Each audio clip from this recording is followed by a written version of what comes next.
Good to go? Okay.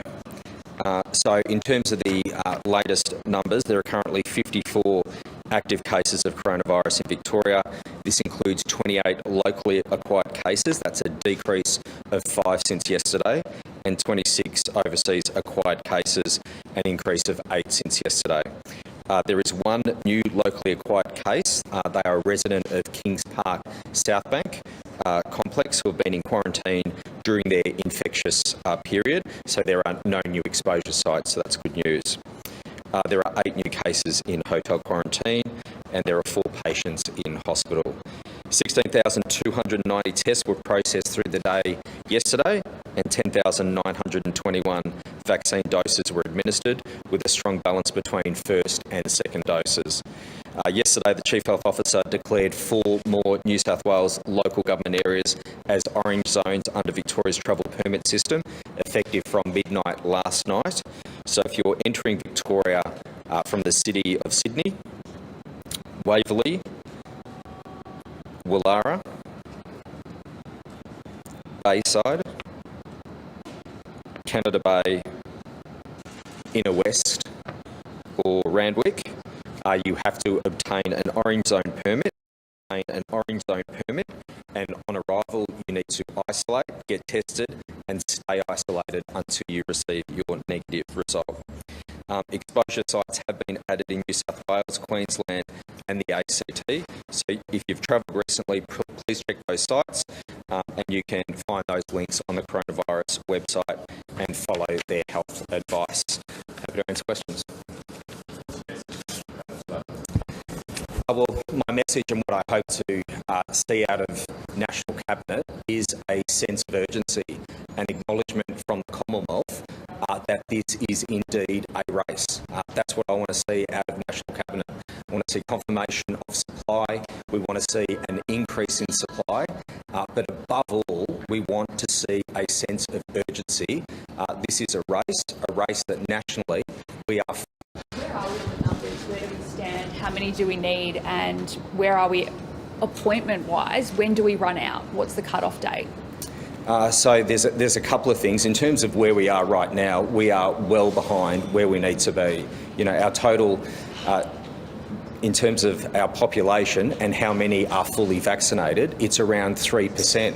You look at other jurisdictions around the world, they're at 45, 50, 60% fully vaccinated and a much higher number with their first doses. So when you compare how Australia is going with the rest of the world, we are falling so far behind, it's not funny.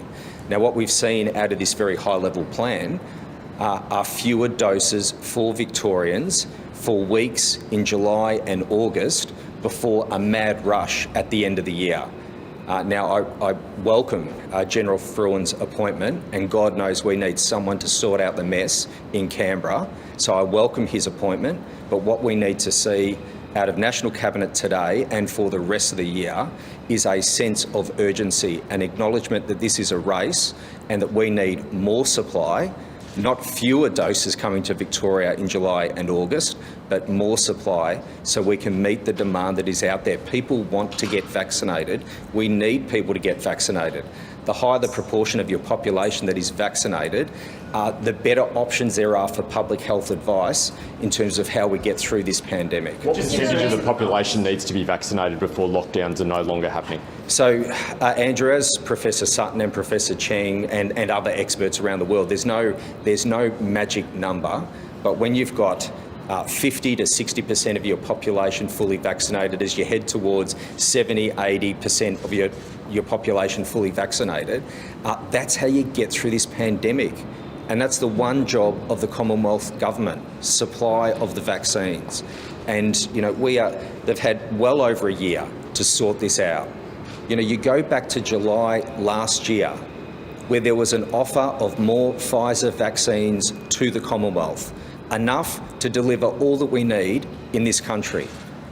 They didn't take up that offer back in July of last year. That is why we're in this position today, where we've got a plan that sees fewer doses coming to Victorians for weeks in July and August before this mad national scramble in October, November, December this year to see if we can get all Australians vaccinated. Procure more? Do you actually want them to procure more, or do you want additional supplies of what we have? You're talking about it being you're hoping for an acknowledgement of a race. Yep. The issue is we don't have supply in Australia. So specifically, what do you actually want out of today?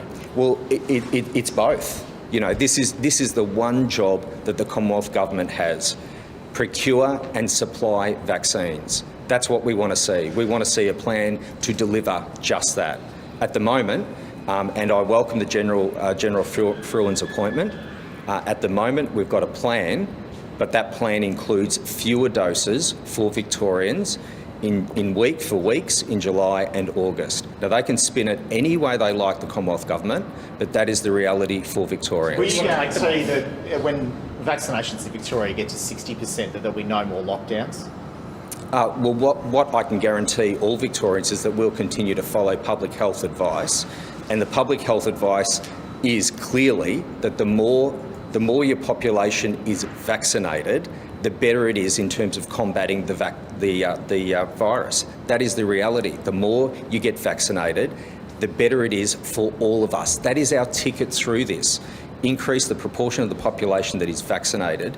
In the meantime, the best things that Victorians can do is go and get tested, even with the mildest of symptoms. The reality is we've got a cold winter. We're right in the middle of winter at the moment, and we've got a forecast from the Commonwealth that we'll see for weeks in July and August fewer vaccines being delivered to Victorians. Just on the numbers today, there were 8 or 9 cases in hotel quarantine. Has there been any thought from the government of pausing any international flights from any destinations, given the high number of cases and given we're still coming out of this? No, there's no advice to change any of our arrangements in terms of return travellers and our hotel quarantine system.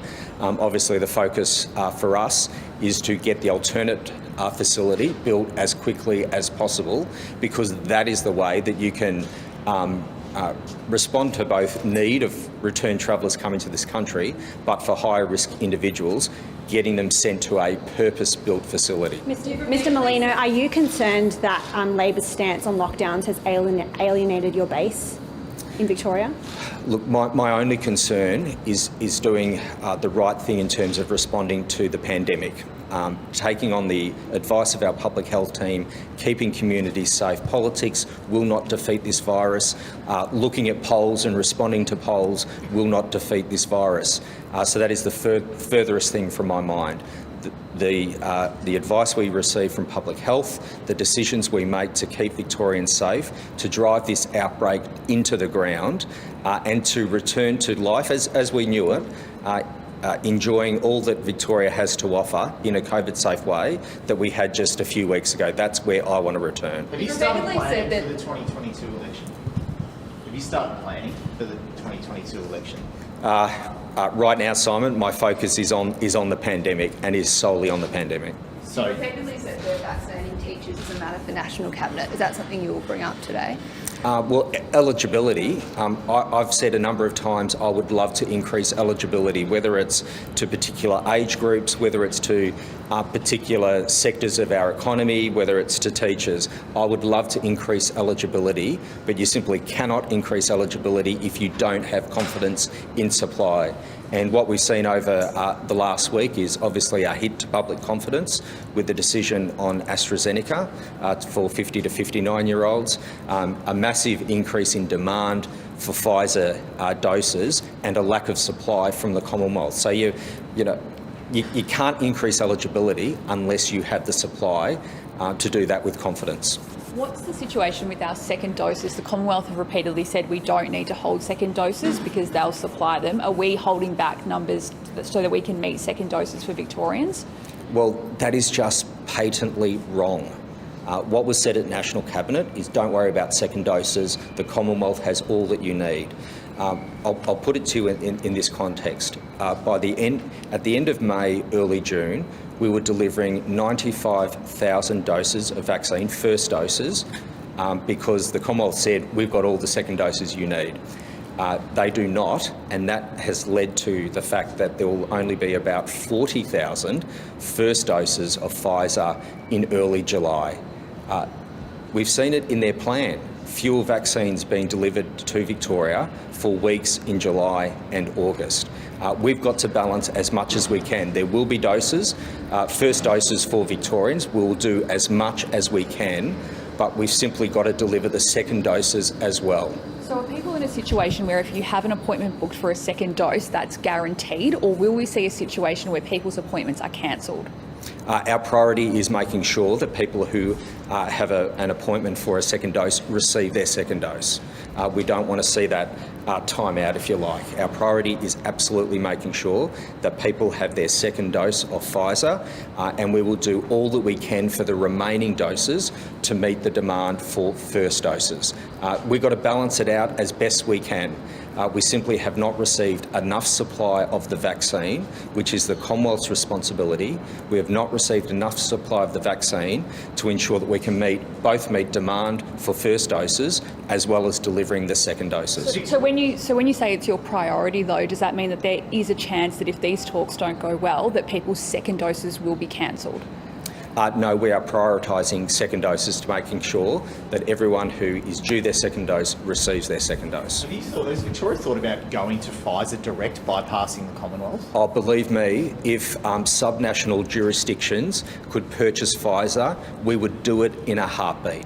But that is a responsibility of the Commonwealth. We don't have the ability as states and territories to purchase Pfizer directly. Believe me, if we could, we would. Have you had any indication that you either will get more of the current supply delivered to Victoria out of the national batch, or that the Commonwealth might actually procure more? Or are you going into this with an ambered claim that we'll probably not get up? We'll wait and see. We'll wait and see what the Commonwealth is saying at the meeting at National Cabinet. We want to see a sense of urgency. We want to see an acknowledgement that this is a race, and we want to see that they are procuring and supplying greater numbers of vaccines to not only Victoria but the rest of our country. We have a lack of supply in our nation right now, and the plan acknowledges that. There will be weeks in July and August where there will be fewer doses for Victorians. 18 months into this pandemic, in the middle of our winter, there will be weeks where we have fewer doses of the vaccine. Just on restrictions, is there any reviews underway into allowing visitors at aged care homes? I appreciate the question, Simon, and the interest of everyone in terms of where we may go in terms of easing restrictions for Melbourne and for regional Victoria. That is being assessed right now. I do have confidence and an expectation that later in the week we'll be announcing a whole range of easing of restrictions for regional Victorians and Melburnians, but I don't want to foreshadow those today. As Professor Sutton always says, everything's on the table in terms of assessment, and it'll be public health advice in terms of what can be eased further in a COVID-safe way. And on aged care homes, I understand all of them in Victoria have had their first dose now. Is there any thought to not shutting them down if there is another outbreak or another lockdown? Sorry, not shutting what down? So aged care homes, given that they've got the first dose, does that change the state of play with the risk setting of an aged care home now? Well, obviously our priority is making sure that staff and residents are vaccinated, because it is our most high-risk environment. But in terms of the settings that are in place, that will be based on public health advice. The CFA captains told ABC Radio that generators were delayed being delivered to the Dandenong Ranges so yourself and the Employment Minister could get a photo handing them out. Is that true? No. I was here at a press conference talking to you, so there was no photo op that I was involved in. We are getting the generators to communities, to households in need as quickly as possible. I understand there are 57 applications for generators, and they'll be delivered today. Do you have an update on power supply being reconnected in those areas, how long it will take? Is it any sooner than we thought? I don't have any further update this morning, but I'm happy to come back to you. Did the Victorian Government refuse offers of assistance from contractors based in Victoria to fix the supply issues in the Dandenongs before bringing in crews from New South Wales?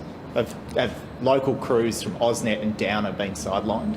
I'm not aware of that, Simon. As I've said before, we've had more than 1,000 people, either volunteers through our emergency services, DELP, Forest Fire Management, Victoria Police, many other agencies and departments, as well as 390 crews, 390 people, AusNet crews, trying to get people connected to power as quickly as possible. I'm happy to come back to you. Which government officials are shutting down businesses who aren't complying with QR codes? If it's not police, is it the Department of Health? Who's policing that, and how's it being done? It's being done through our authorised officers, and that is primarily through the Department of Health. But DJPR, there have been other authorised officers, but we've got teams of authorised officers going to businesses, making sure that people are doing the right thing. Whilst we're in a race to vaccinate as many people as possible, individuals getting tested, making sure that you check in, businesses making sure that your patrons have checked in. These are all the simple things that we can do to get us through this pandemic. Why is the state government blocking the release of text messages between the Premier and his Chief of Staff over the hotel quarantine set up last year? Oh, look, these are matters before VCAT, and I don't have any comment to add. But if it's before VCAT, clearly the government's blocking it, so why? Simon, these are decisions before VCAT in terms of what is appropriate to be released. Those matters are being argued before VCAT, and I won't be adding any commentary to those proceedings. Given the restrictions that are still in place in regional Victoria, even though they haven't had a case for yonks, is there any prospect of any extra support for businesses there who are still, I guess, operating under limitations and perhaps with less customers than they would otherwise expect? Look, we're always keeping a close eye on business support, particularly in an environment where the Commonwealth's JobKeeper support is no longer available. We've provided more than $500 million of business support. There's additional business support that we allocated in relation to regional tourism and accommodation. There's additional business support that we've provided to businesses as a result of power outages through the storms. So we're always looking and engaging with industry in terms of the support they need, but I don't have anything to add today. All right, thank you all. Thank you very much.